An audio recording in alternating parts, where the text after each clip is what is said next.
Talking with the experts. Hello and welcome to Talking with the Experts. My name is Rose Davidson from rosedavidson.com and my guest today is Minter Dial. Dial, is it Dial? Yes. Yes, Beautiful. dial like a telephone. Thank you. And Dial is from the United Kingdom, and today we're going to be talking about all things leadership. Good. Hello, Minter, and welcome. I hope you are well. I am indeed loving life in London. Thanks very much for having me on the show, Rose. Oh, it's absolute pleasure. It's absolute pleasure. So you're going to be talking about how a leader can incarnate the brand with integrity, how to increase your own and your team's discretionary energy, and why karma is a legitimate force to take on board. So a little bit about you. You're based in London, is a Franco-American professional speaker and a multiple award-winning author specialised in leadership, branding and transformation. An agent of change, he's a three-time entrepreneur who has exercised 12 different, I don't know what that word is, it's French. Jobs, Thank you. And changed country 15 times. Well, you could explain that a little bit more as we discuss your leadership role. And so off you go. Tell me a little bit about this, how leadership can incarnate the brand with integrity. So let me start by saying, Rose, that I spent a considerable portion of my life working in branding. And so that I wasn't a leader per se. I was just doing marketing. And then I got to the point where I became embedded in a brand called Redken, Redken, which is available down under. Yes, it is. That. Certainly. I have a little story about that. And then I got the chance to run the brand worldwide. And so then there's this idea of what is a brand? What is it to belong to a brand? And how do you make that happen? And in fact, I also, in that journey, then wanted to decide who should be wanting to belong to that brand. Because in essence, it's lovely to say, well, we'd like everybody, but that's certainly not appropriate and it's not strategic.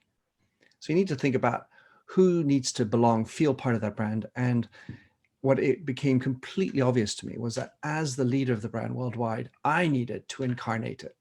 But not in an intellectual exercise like, well, I'm the boss and I need to be the brand.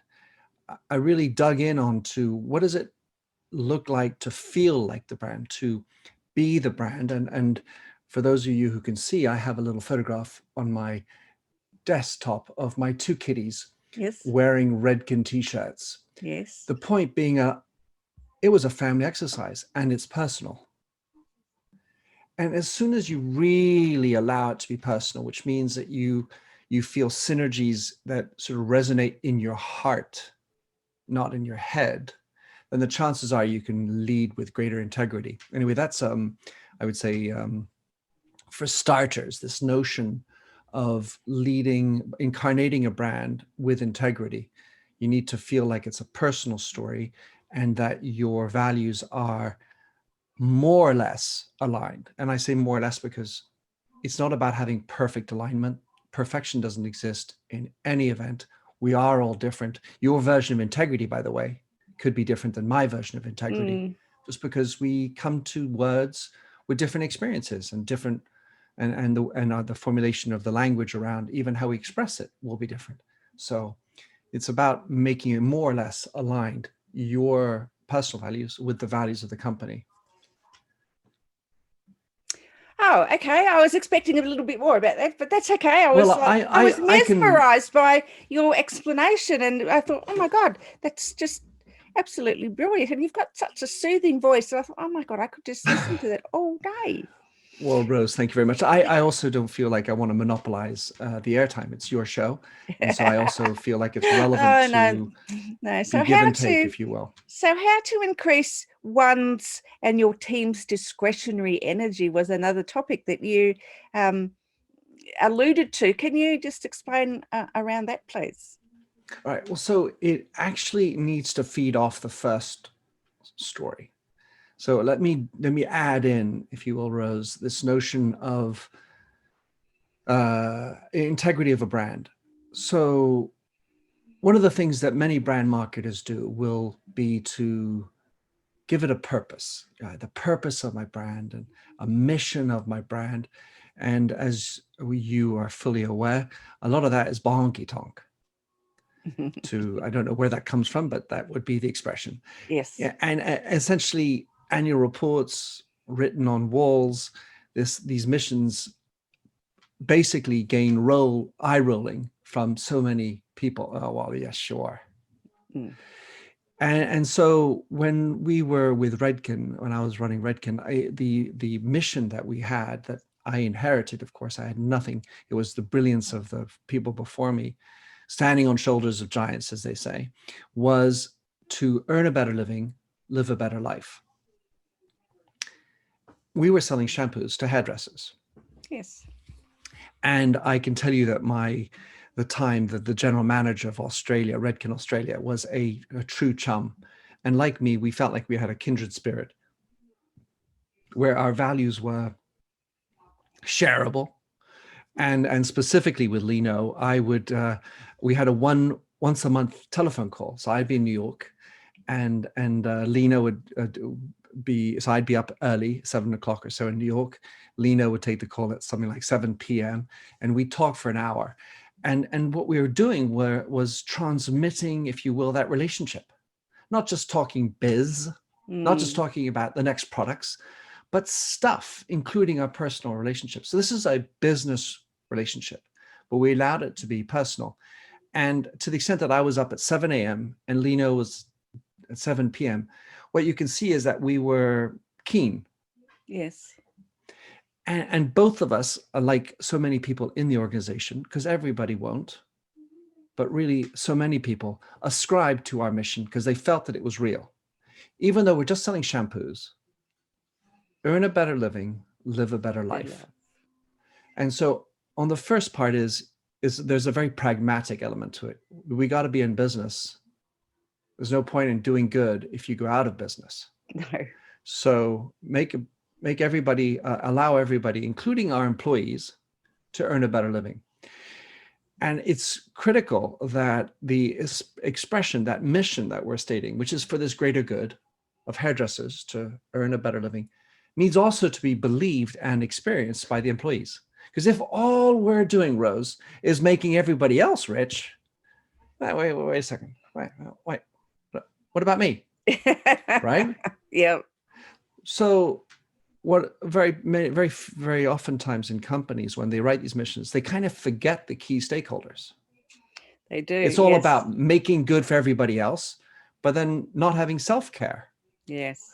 Anyway, so earn a better living, live a better life. And the live a better life portion, even though we were selling hair color and shampoos and whatnot to hairdressers, who then sell it on to the likes of you, is that we wanted our hairdressers to feel more confident, happier, more fulfilled.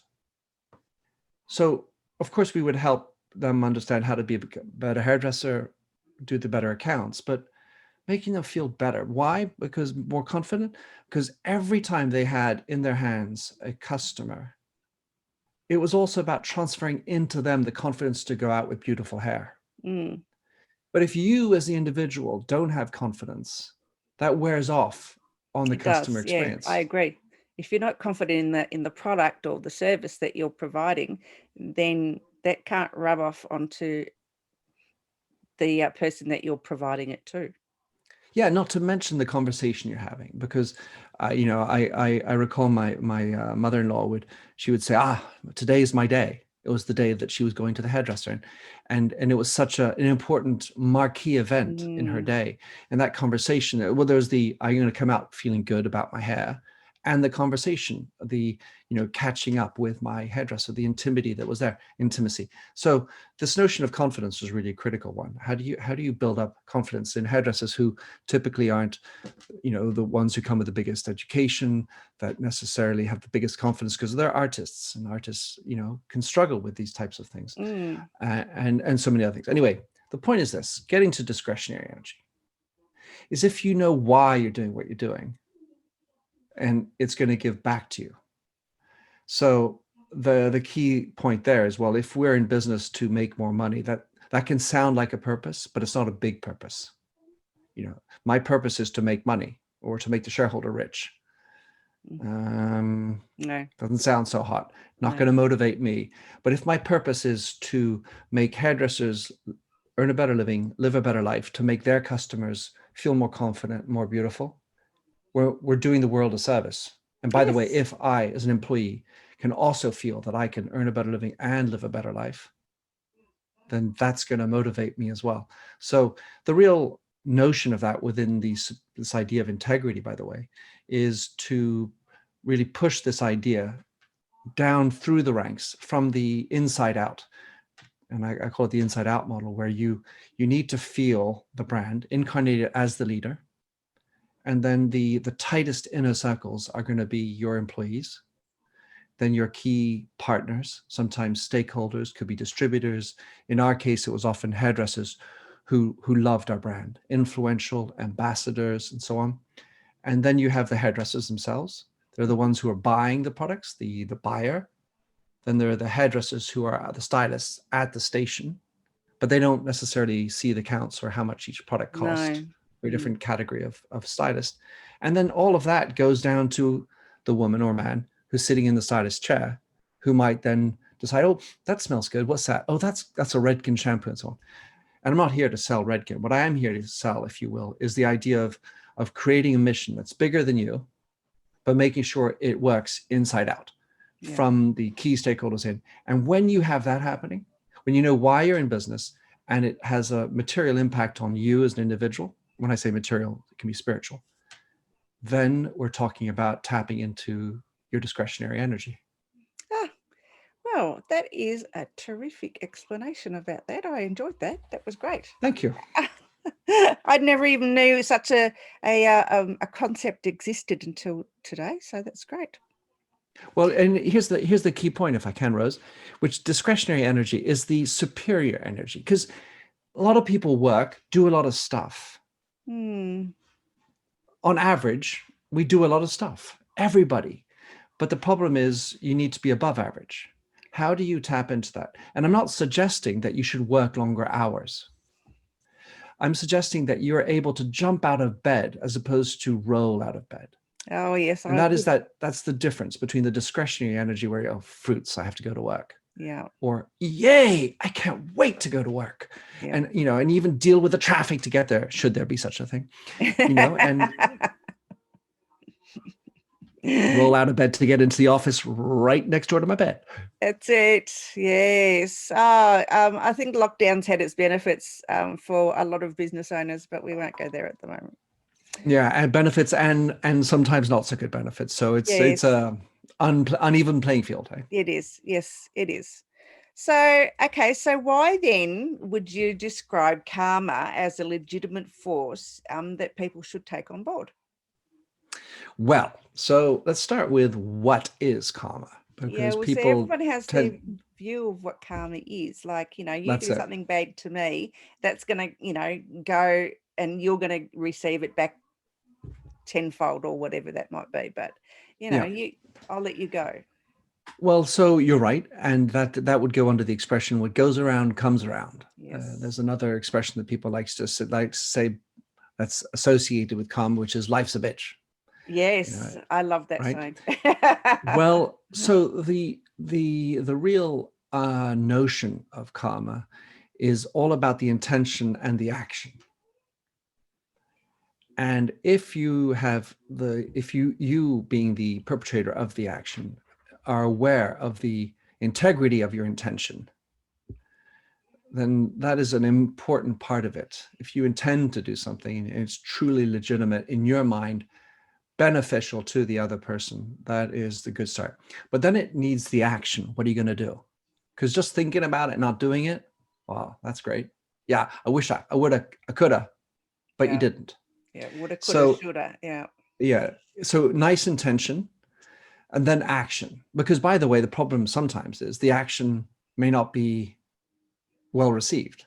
No. You might have right intentions, but because you weren't empathic enough or weren't listening enough, you might give unwanted pity. for example. Yes. Anyway, the idea of karma, as I want to express it in this, is it's about actions, and it's about doing things without expecting in return, which is not something you do for everything, because that's a very quick way of throwing money out the window. Mm. But it's about having generally this good intention of doing good without expecting it to be paid for. So to be very, I would say, specific or practical about it, I've made it my business, my sort of marketing expense, if you will, if I had to put a line on it, which is to make sure that every single day, Rose, I give out something that's valuable. So I'm in the mode of trying to create value that I throw out the window, essentially, because it's in the form of a blog you can read, a podcast I do, maybe more thoughtful post I write on LinkedIn or whatever.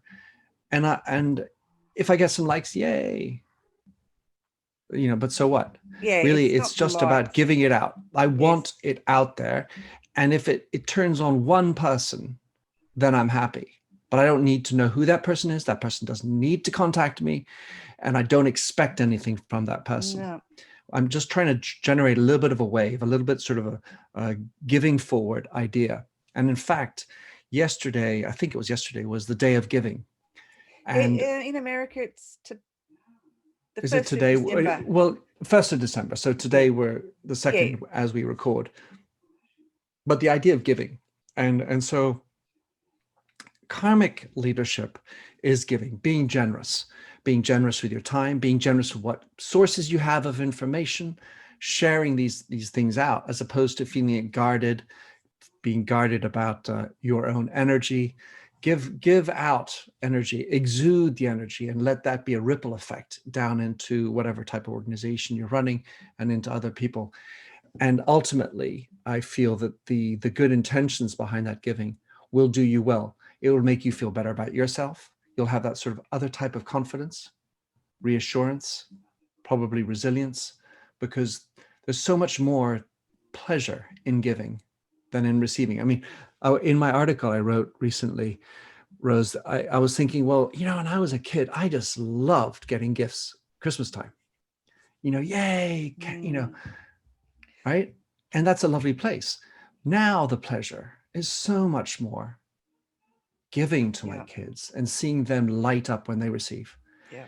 And I get a gift and it's like, nice, but I want to be nice, really. But the genuine, that rush in the serotonin, the dopamine is happening by giving. Yes, I agree. There's so anyway, there's so many stories about that. So karmic leadership can be rewarding for the individual just by itself. And then down the line, it just means you're exuding a different type of energy.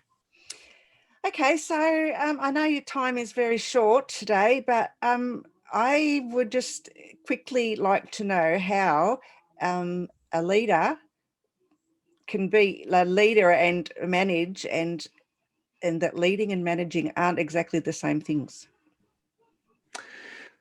Well, you're right. I mean, I think it's a little bit semantics because sometimes leaders it's really about managing things, like managing situations, because you can use the word to manage a situation. You can lead through the situation, but you got to deal with the stuff. So there's an intimate relationship. And I probably would say that management feels more like doing and leading feels more like being. But really, at the end of the day, your inactions, your words without actions count for nothing, right? Because, well, I mean, good words are good, but actions count more, at least as far as creating trust is concerned. So I think that the leading component, the way I articulate it, is that it's about leading from within. And you don't sort of manage from within. It's sort of, it sort of feels very different. For me, it's about showing the example, setting the example with yourself, within yourself. So within is leading yourself. Then leading from within is not from above. It's being part of the pack. Yes. And being able to, through your sensors, your network, to layer in and have rapport with people. Of course, the buck stops the leader. The leader needs to take responsibility and sometimes needs to take lots of decisions, including hard ones. Those decisions end up with you. You need to own them, because at the end of the day, when you have shareholders, you need to be responsible into them. So we need to be practical about this idea with regard to leading within. You're not just going to be a member of the pack. The buck will stop with you as far as the ultimate responsibility is concerned. Management, well, I think there's some great things in management. Managing time. You don't lead time, you manage time. You've got a 24-hour day. You have limited resources. You have to manage your resources. And you need to be strategic about that. So manager can be very strategic. So I think that people tend to poo-poo this notion of being a manager, whereas it's really about execution, in my mind, what good management is. So you being a leader might be about being and saying the right things, leading from within, modeling the behaviors. Managing is being strategic about the limited resources you have and making those go as far as you can, because as I said, you need to earn a better living and live a better life. That's a really good explanation. I'm of two minds where that, you can be a good leader and just because you manage doesn't mean that you can lead. And, a good leader should be at the coalface and talking to his, his workers and employees and whatever, because honestly, they're the backbone of the business that you're running. So if you can't do that, you can't lead. That's my opinion. But anyway.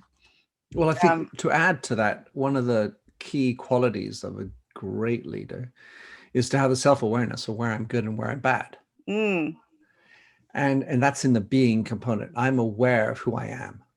And when you are the leader, you need to understand whether or not you are, what sort of a leader you want to be. I mean, that you're able to be. Because if you're trying to play the role of being the leader that someone else is, well, that ain't good. No.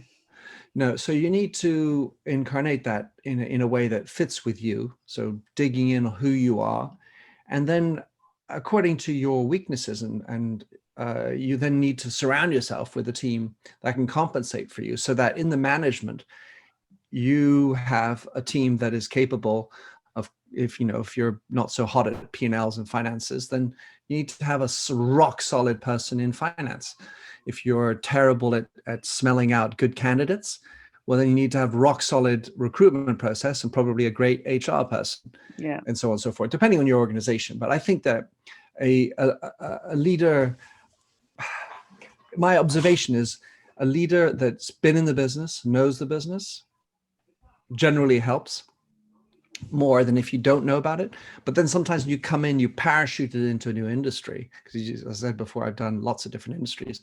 You can bring into the new industry things that are completely out of whack with what is considered the tradition within. And then, so if you don't know the industry, then your real challenge is to make sure you surround yourself with people who can help you understand the industry and really get it out. And you need to, of course, spend time learning about it, because people respect you for the competence within the industry as well. So there you go. That's my spiel on that, Rose. Well done. Now, where can people find you, Minter? Well, I have the benefit of having this particularly weird name. My parents gave me the name. They named me after my grandfather, who, by the way, was an officer in the Second World War and died over in the Asia Pacific. So I've got to meet lots of Aussies through the journey that I had in discovering, trying to uncover his life and death in the Second World War. So my name is Minter Dial. If you do minterdial.com, you shall find stuff if you should wish. I love to give away free content, good content, at least through my blog. I also have a podcast called Minter Dialogue, and that's available on all proper podcast services as a weekly podcast. And then, I suppose the other way would be on Twitter. I'm quite active at MDIAL, which, Rose, by the way, is the short acronym, or if you will, for Mundial in Spanish. So worldwide. And I thought that was quite appropriate, fortunately. Okay. But anyway, MDIAL on Twitter. And Instagram. quickly, tell me about your books that you've written. Right. Well, so yeah, thank you for that. So yeah, I was just mentioning the story of my grandfather. I mentioned that because it's for those my film. I did a documentary film called The Last Ring Home, which is I think distributed by History Channel down in Australia and New Zealand, and there's a book as well of the same name. That's the World War That's II where I've seen your name biography. at before. Ha! Ah, How funny is that? how extraordinary. That's me. Yep. Anyway, for those who like it, it's on YouTube or other History Hit TV and other things like that. And it's a story of courage, love, and honor, and it's really designed to show us how lucky we are to be living in today's life. That's sort of the subplot. My second book is called Futureproof. It's all about disruptive technologies and how to future-proof your business. The third book is called Heartificial Empathy, how to put heart into your business and artificial intelligence. And I think that's still a very worthwhile mission, both in empathy naturally and in AI. And my last one, thank you for having me on, Rose, is called You Lead, how being yourself makes you a better leader. And I'm very passionate about this. And I think it's about giving permission for us to be our whole selves at work. When I say whole, it's not the 100%. It's a version of you that's much deeper into who you are as an individual. And that therefore, not only will you be more genuine, authentic, effective, you'll be more fulfilled. And that's the idea of the new book, which comes out January 3rd on lots of different channels, and specifically on Amazon, as you know, that's the king. It is. Oh, well done. Congratulations. And yeah, I look forward to send me a link when it's launched, and I'm sure I can put it out to my own networks and get you up to that #1 spot. Well, not everybody gets up there. Hey, Rose, thank you so much. Oh, yeah. Well, never mind. We won't go there. Thank you so much, Rose. All right, Minter, thank you so much for joining me today and giving me your insights into what leadership is on a deeper level than just the superficial type thing that that you would get from a marketing manager or a leadership coach or whatever. So yeah, I really appreciated the conversation today. So so everyone check out Minter's page and his website at minterdial.com. And yeah, thank you again. Carry on, Rose. Thanks a lot. Good Okay. Stay safe and happy holidays. You too. Bye. Bye.